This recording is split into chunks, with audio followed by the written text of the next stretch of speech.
America और Iran के बीच बढ़ते तनाव ने एक बार फिर पूरे पश्चिम एशिया को जंग के मुहाने पर ला खड़ा किया है।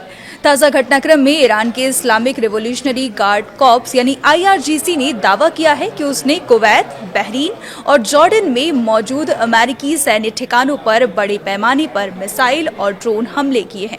ईरान का कहना है कि इन हमलों में कई अहम सैन्य ठिकानों को नुकसान पहुंचा है। ईरान की सरकारी मीडिया के मुताबिक ये कार्रवाई अमेरिका की हालिया सैन्य कार्रवाई के जवाब में की गई। IRGC ने दावा किया कि कुवैत के अली अल सलीम एयरबेस पर मौजूद पैट्रियट एयर डिफेंस सिस्टम और फ्यूल स्टोरेज को निशाना बनाया गया। साथ ही अहमद अल जाबेर एयरबेस पर लगे रडार सिस्टम को भी तबाह करने का दावा किया गया।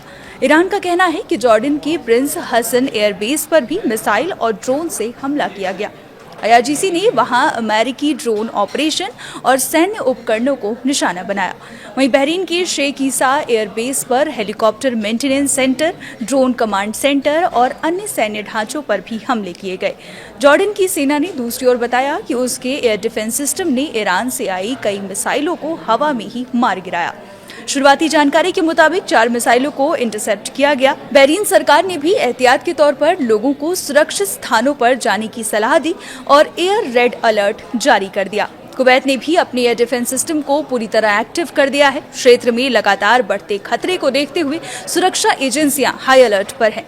कई देशों ने अपने नागरिकों के लिए एडवाइजरी जारी की है और हालात पर लगातार नजर रखी जा रही है। इस पूरे घटनाक्रम के बीच अमेरिकी सेंट्रल कमांड यानी सेंटकॉम ने कहा कि उसने ईरान के खिलाफ नई सैन्य कार्रवाई पूरी कर ली है। अमेरिकी सेना के मुताबिक ईरान के कई सैन्य ठिकानों, मिसाइल साइट्स और ड्रोन सुविधाओं को निशाना बनाया गया।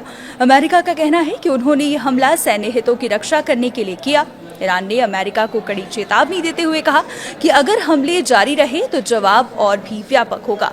ईरानी अधिकारियों ने होर्मुज का भी जिक्र किया और संकेत दिया कि क्षेत्र में सैन्य दबाव बढ़ने पर वैश्विक ऊर्जा आपूर्ति प्रभावित हो सकती है।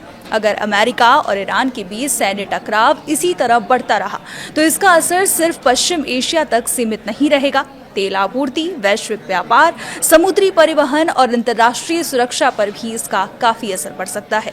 फिलहाल हालात बेहद तनावपूर्ण बने हुए हैं। ईरान लगातार जवाबी कार्रवाई की चेतावनी दे रहा है, जबकि अमेरिका भी अपने सैन्य अभियान जारी रखने के संकेत दे चुका है।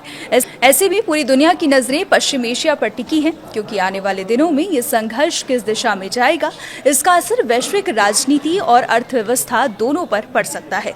आपको क्या लगता है? कमेंट कर जरूर बताएं। फिलहाल के लिए इतना ही। देखते रहिए न्यूज़ 18।